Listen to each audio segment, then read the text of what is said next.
Live from the world's capital markets, here are the latest financial headlines brought to you by News Factory. Hello and welcome to Tuesday's Daily Financial Digest. The gold rose 0.3% against the dollar in the last trading session. The stochastic RSI indicates an overbought market. The euro-dollar pair traded sideways in the last session. The ROC is giving a positive signal. The pound-dollar pair made a minor upwards correction in the last session, rising 0.1%. The CCI is giving a positive signal.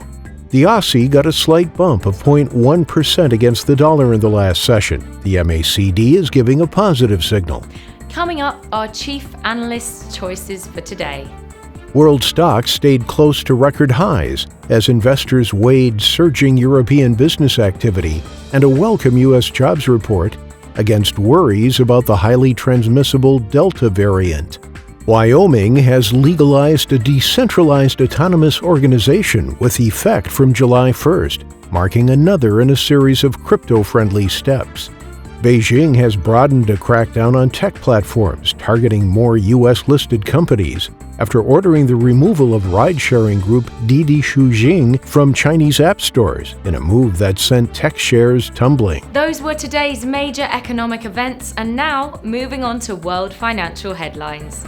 Japan's JP foreign reserves will be released at 2350 GMT, the UK's market construction PMI at 830 GMT, the UK's 10-year bond auction at 9:45 GMT.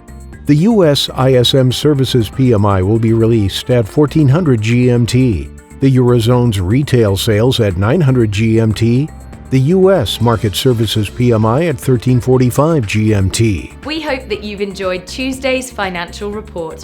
On behalf of all of us here, we wish you a productive trading day. Be sure to join us tomorrow morning for the latest news and events from the financial markets.